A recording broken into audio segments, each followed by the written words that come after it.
Bonjour Jean-Jacques. Bonjour Olive. Est-ce que tu peux me parler de ton parcours d'entraîneur, s'il te plaît? Bien sûr. Quel a été ton parcours d'entraîneur?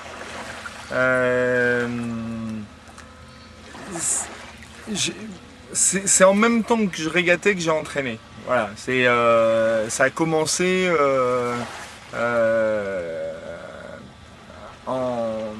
avec un copain qui travaillait à la section sport-études à Brest, en planche, Gilda Trégouette, qui m'a proposé de le remplacer parce qu'il partait en formation BE2 à l'ENV.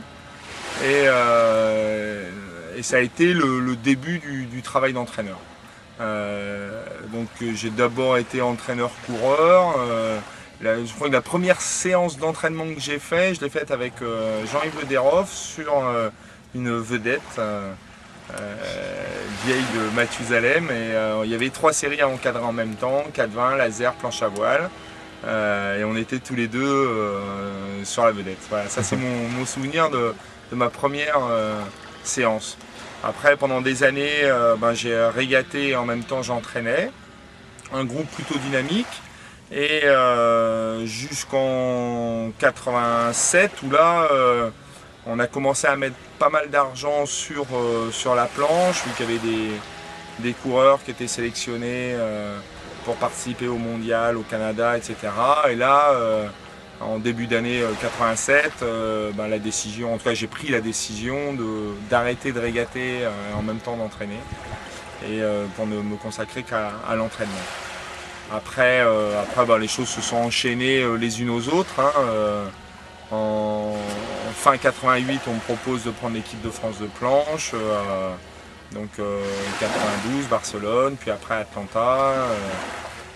Arrêt de mon travail d'entraîneur national en planche pour devenir responsable d'un pôle à l'ENV en Forti et Tornado, avec pour moi un travail d'entraîneur en 49er. Et les choses ont continué encore maintenant. Alors depuis 2007, je fais exclusivement que du handi. Sinon avant, je faisais handi valide en même temps. D'accord. De ton point de vue, c'est quoi les compétences de l'entraîneur finalement développées?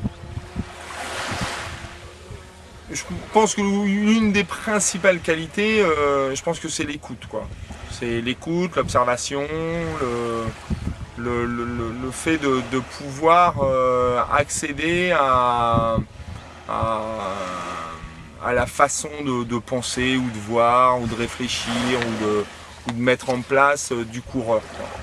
Et c'est vrai que quand il y a 10 coureurs dans un pôle, il y a 10 façons d'agir.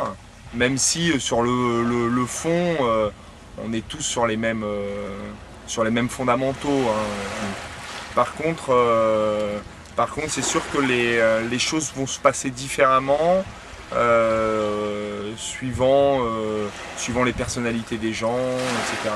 Et c'est vrai que ça influe quand même énormément sur la façon d'intervenir et d'agir dans la performance. Ouais. Et d'autres qualités qui deviendraient comme ça, donc la qualité d'écoute. Après, moi je pense que j'ai été amené à changer pas mal de séries au bout du compte, et je pense que la curiosité reste une qualité, quoi. Le fait d'être intéressé, le fait de laisser les gens parler, de parler de ce qu'ils font, comment ils voient les choses, quoi. L'entraîneur n'est pas nécessairement celui qui a l'ensemble des données en main. Les données elles sont beaucoup plus partagées, quoi. Donc c'est vrai que le fait d'écouter, d'essayer de réfléchir à la façon dont les coureurs perçoivent la performance à réaliser, quoi. Alors partager, quand tu dis partager, c'est partager entre qui? Entre toi et l'athlète ou... Oui, dans ce sens-là, c'était partagé entre moi l'athlète, moi le coureur, mais ça peut être après partagé. Le préparateur physique peut être dedans. On s'aperçoit que je peux avoir du mal à comprendre certaines choses alors que le préparateur physique ou le kiné ou d'autres personnes évoluant autour du groupe peuvent apporter une partie de la solution, quoi. Donc voilà, c'est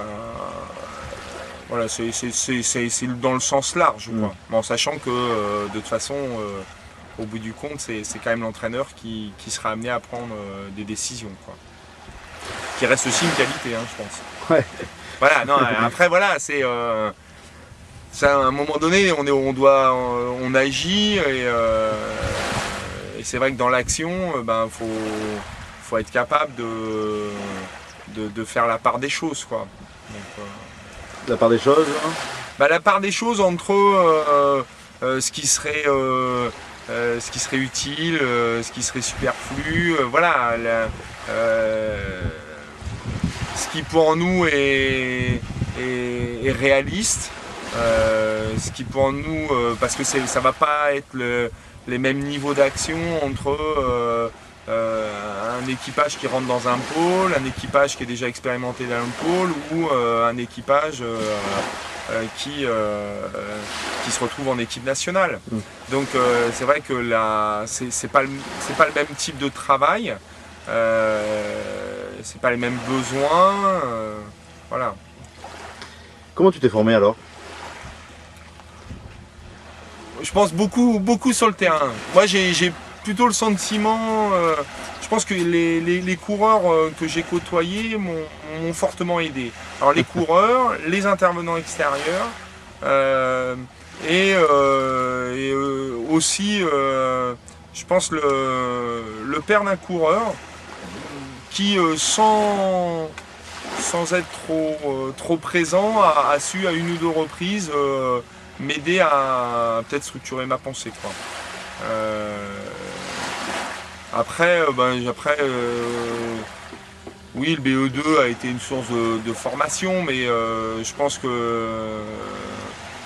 que là où j'ai appris, c'est au contact beaucoup des coureurs et des personnes qui sont intervenues dans le cadre des encadrements d'équipe nationale ou l'encadrement du pôle. Comment on peut apprendre au contact des coureurs alors qu'on est entraîneur? Alors, après, je pense que je dirais pas exactement la même chose si je n'avais travaillé que en section sport-études. J'ai eu de la chance de travailler avec une équipe nationale, etc. Et même encore aujourd'hui avec Bruno Jourdain, avec Damien Seguin, c'est des gens qui apportent parce que c'est des gens qui sont continuellement en mouvement, qui réfléchissent tout le temps, à la limite qui sont plus centrés que moi sur leur performance et avoir leur point de vue sur leur performance, sur leur façon de percevoir les choses, et ben c'est un apport qui est important. Dernier groupe de questions, quoi. Comment aborder la formation des entraîneurs alors, à partir de son expérience?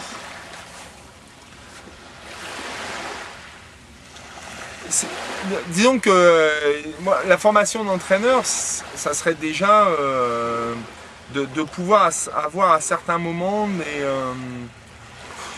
en réalité je sais pas trop. Si mais vas-y, qu'est-ce qui te vient? C'est pas. Non, parce que moi, j'allais dire première formation de cours d'entraîneur, ça serait quand même d'entraîner. Donc, mais bon, voilà, je pense que c'est difficile de parler de formation d'entraîneur à des gens qui ne sont pas au contact de sportifs, qui eux-mêmes, en parlant des sportifs, qui eux sont vraiment inscrits dans une logique de performance.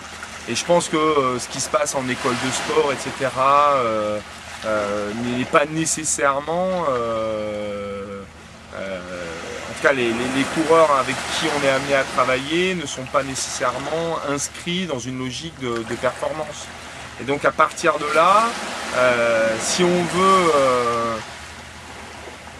veut dire bah, tiens, on va former un entraîneur, voilà, je pense que l'exigence de performance est la base du travail, quoi. Et je pense que c'est pas uniquement de la théorie sur gestion des groupes, sur la mécanique, sur voilà, c'est gérer de la performance, c'est réfléchir à comment donner. Sauf que pour pouvoir arriver à ce niveau-là, il faut que les coureurs avec qui on travaille aient envie de faire de la performance, aient envie de réussir et une volonté de performer. Donc, et je pense que sans ça, tu peux avoir tous les cours que tu veux. Je pense pas que ça apporte grand-chose. Merci beaucoup Jean-Jacques.